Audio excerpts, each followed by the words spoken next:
After 10 years of travel to 107 countries and all 7 continents, I get a ton of questions every single day. How I plan, how I afford it, how I navigate, how I choose where to go, all of those things. Now, I've done a Q&A here on this channel before, but that was more so about me and Brian and all of that stuff. What I want to do today is to help you. And recently on Instagram, I asked you guys what your travel questions are.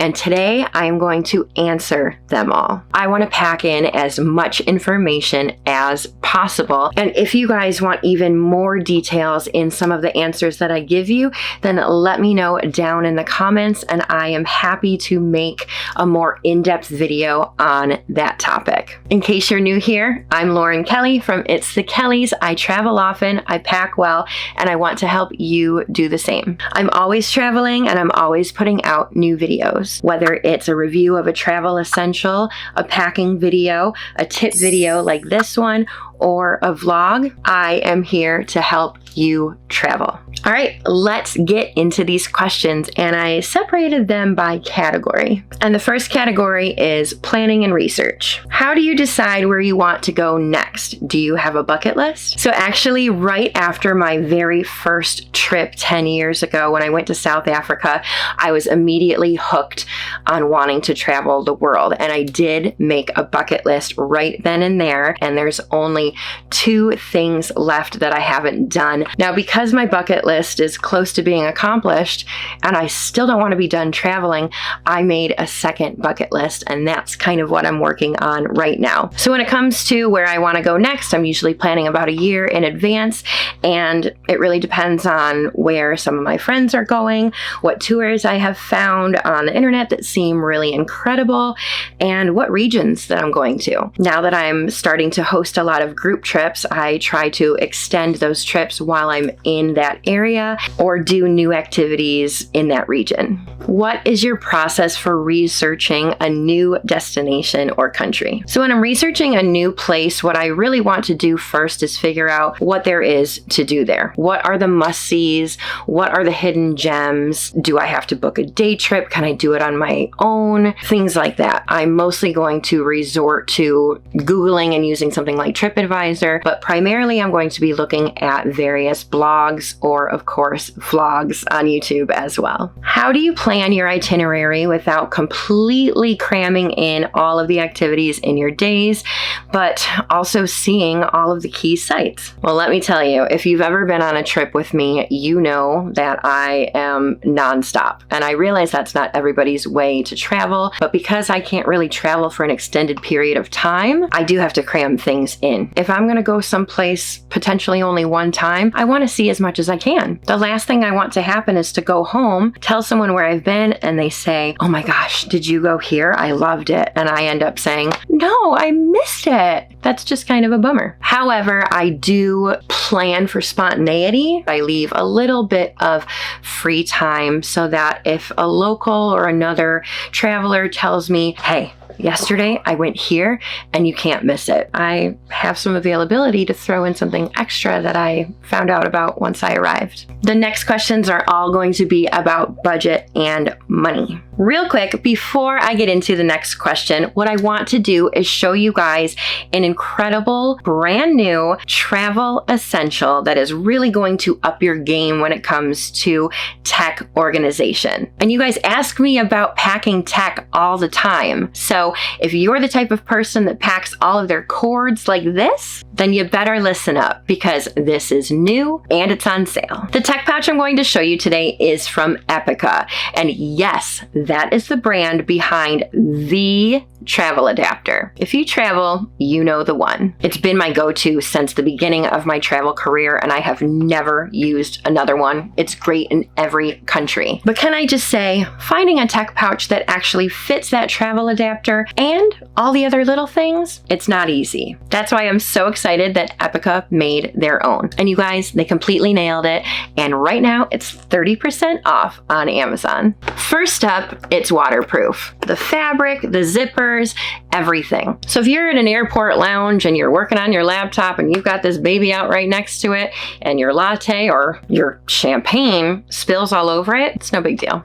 your tech is protected. It has a quick access pocket on the outside. Great for something that you need often, like your power bank. There are 2 silicone handles on this bag. One is on top and one is, get this, a trolley sleeve. Slip it over your luggage handle just like you would your personal item for easy access while you're on the go. And then when you need to put it back into your personal item, it totally fits. It's 9 inches by 5 inches by 3 inches. And if the outside wasn't impressive enough, just wait till I open it. It's an organizational dream in there, and I have it all packed.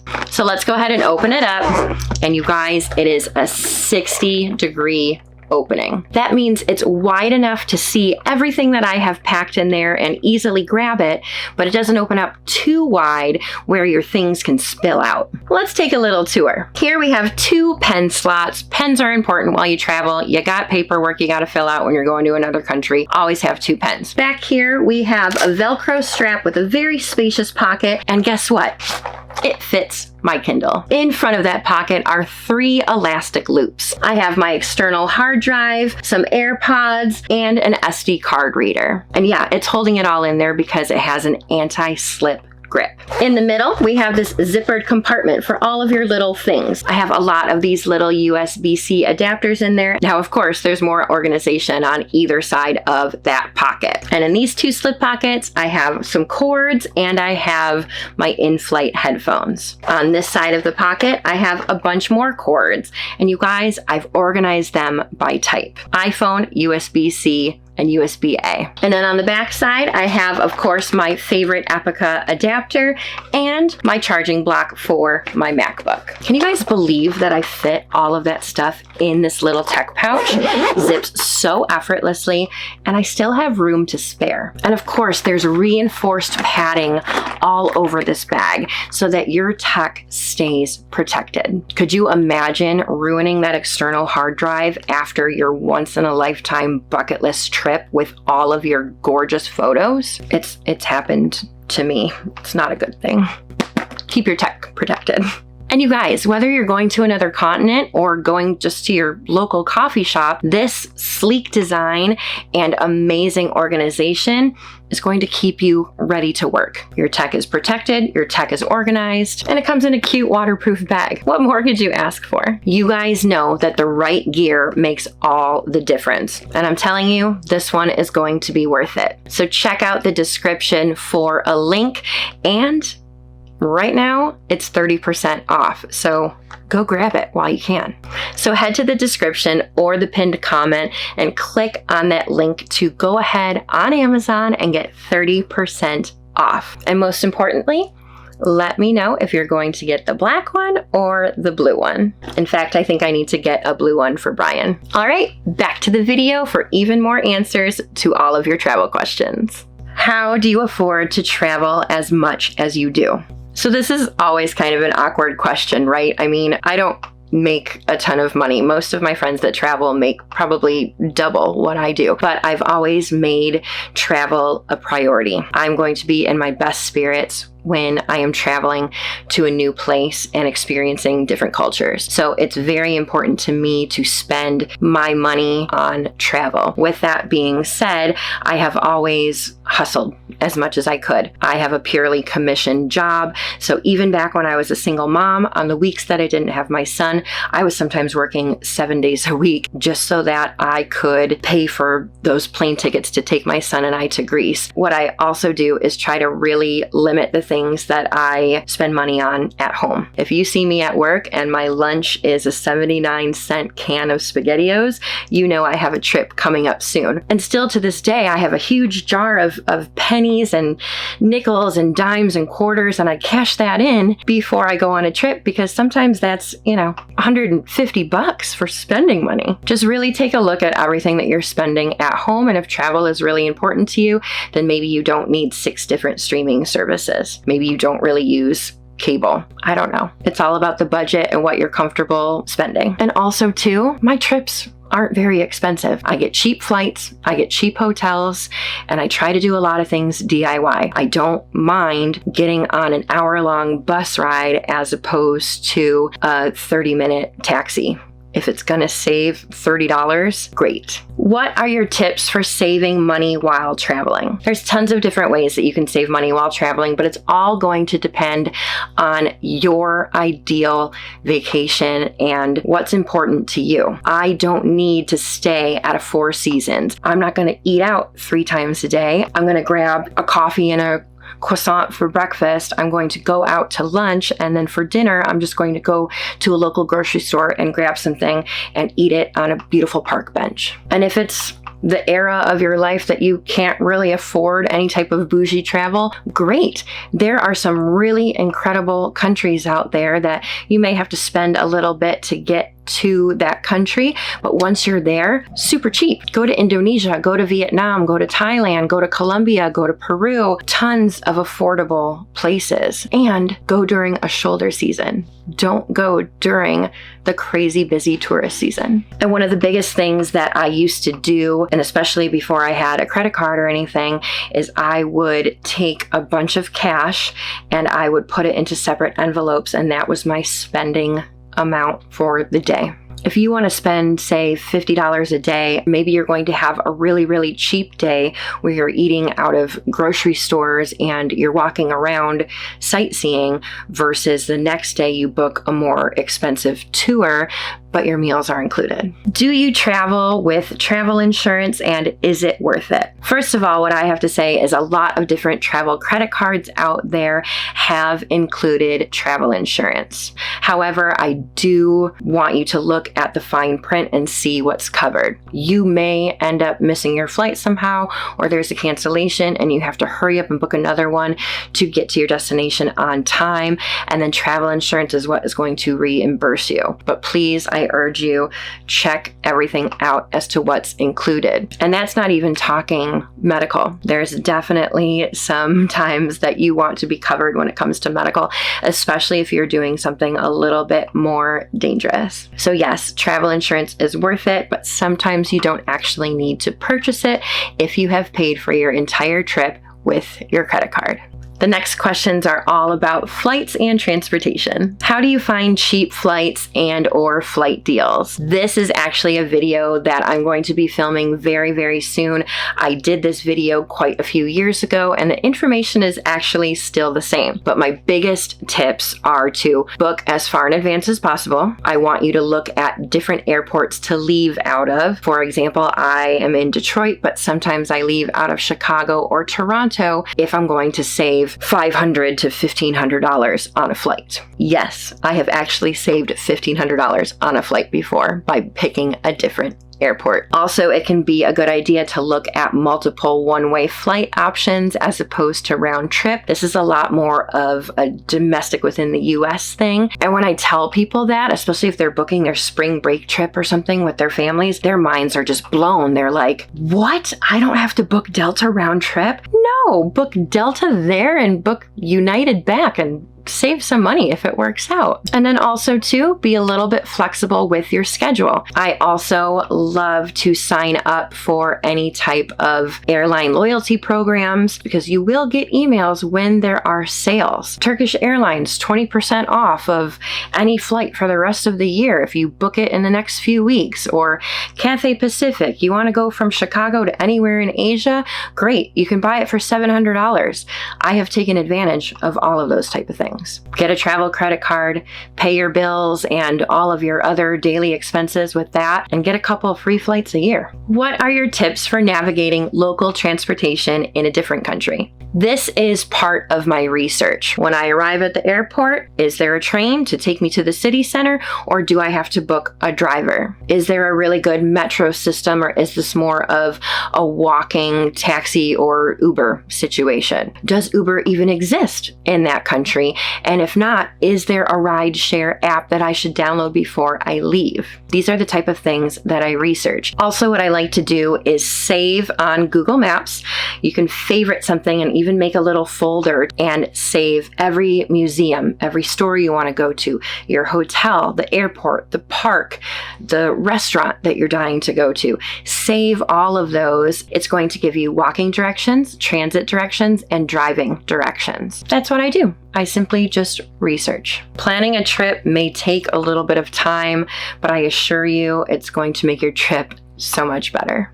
How do you deal with jet lag? So I have talked about this a lot, but not necessarily directly like I'm talking to you right now. I have done a couple of long flight vlogs when I have gone to Australia where I go over all of that with you in the vlog. So let's say you're going from the East Coast of the US and you're going to Bali. They are 12 hours ahead. During your travel day, what I really want you to be doing for the best results is whatever people in your destination country are doing at that time. I don't ever get jet lagged. I have followed this routine for a long time and it's been great. Are they eating breakfast, lunch, dinner? Are they sleeping or are they awake? Whatever they're probably doing, that's what you need to be doing. The next 3 questions are mindset and lifestyle questions.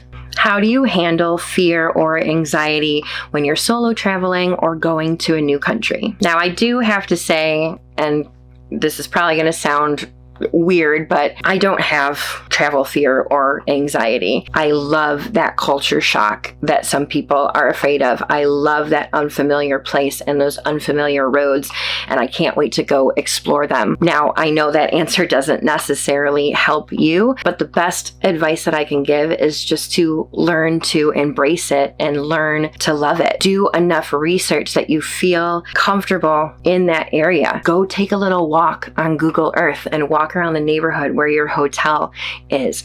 Research all of the different cultural etiquette type of things so that you can go there and connect with the local people where you know you're not offending them and you're not nervous about it. And if you're scared to fly, ask yourself why you are scared to fly. Do you think the plane is going to crash? Look into the statistics. You're way more likely to, get into an accident on a road versus a plane, and yet you go into a car every day. Are you scared of feeling like you're claustrophobic in a tiny plane?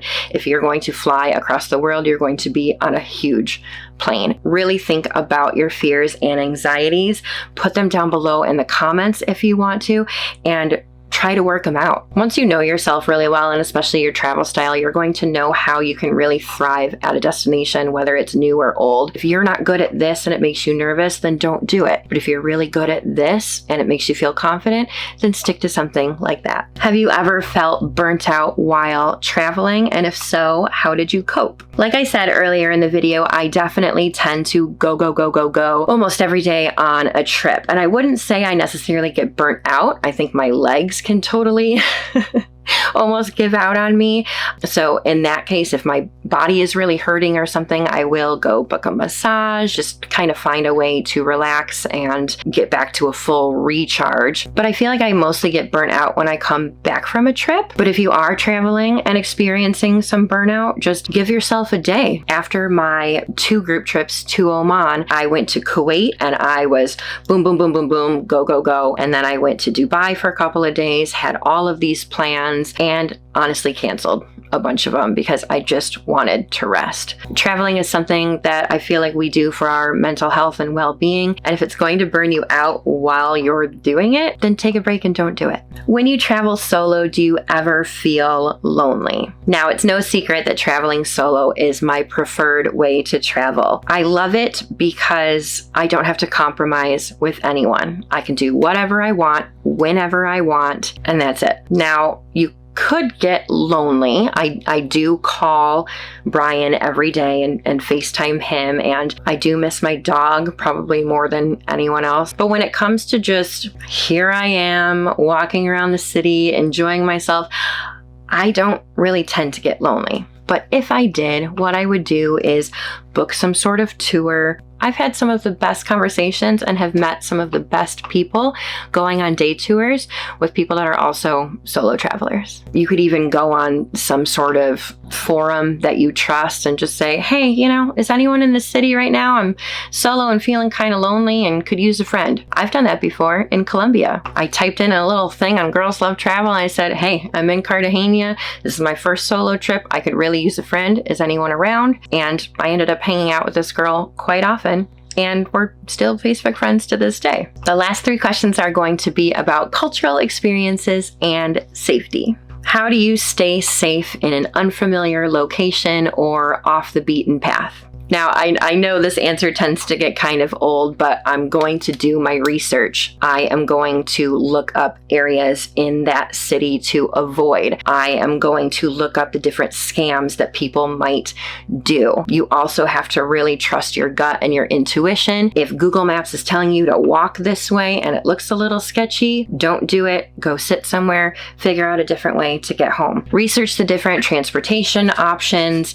There are definitely some countries that it's like, don't take the red taxi, whatever you do. Make sure you only get into a green taxi, and just remember that and do it. I also tend to like to do some sort of rideshare app as opposed to a taxi, just because I can see the driver's name, license plate, and there's a written record of it on an app. Be aware. Don't just look down at your phone while you're walking, and just trust your gut as much as possible. Always share your location with somebody at home. If you're really wanting to, you can tell them where you're headed and, hey, I'm going here. And if you don't hear from me in about 6 hours, then check in with me. And if you really don't hear from me for another day or so, there's a problem. Do whatever you need to do to make you feel better and your loved ones feel better. Have you ever had a major travel fail or scary moment? I have. I've had travel fails. I have had travel fails in the fact that I have booked the wrong flights, or I have booked hotel rooms on the wrong date. And that's not necessarily scary, but it's definitely something where I have to hurry up and think on my toes and create a solution for myself and the other people traveling with me. But scary situations, I've been pickpocketed before. I had a super scammy con thing happen to me in Colombia. This team of people kind of worked together to really just scam me out of as much money as possible. And that was my first solo trip as well. So that definitely led me to tears, led me to want to go home, but I overcame it. That's really about it when it comes to scary things. If you're really worried about getting mugged or something like that, somebody taking your wallet, one thing I do like to do is have a dummy wallet, where if somebody comes up and tries to do that, you hand them the dummy wallet instead. Have a little bit of cash in there, have some old cards in there, something that looks more realistic. Take it, throw it, and then run away. And while we're on the subject of that, don't have all of your cards and all of your money and your passport on you at one time. Even if you're on your way to another destination and you have all of your stuff with you, hide it within your stuff so that if you lose your one big wallet, you still have other cards and more money somewhere else. Fortunately, when I was pickpocketed in Paris on the train from the airport, of all places, I only had about 30 euros in there. It was like my change purse, and everything else was in my normal wallet that was tucked so deep into my backpack that nobody could have gotten it. And for the last question, why don't you ever travel within the US? I'm from the US, I live in Michigan, and I never really travel within the US unless I have to for some sort of wedding or something like that. And I have 3 reasons why. The first reason is that if I am young enough or fit enough or not tired enough to go all the way across the world and go, and then come back and go back to work, that's what I want to do while I'm able. The US is always going to be here, with the longest flight being 5 hours away. When I'm an old lady and I'm recovering from a hip replacement and I've got grandkids and stuff like that, I have plenty of amazing opportunities to continue traveling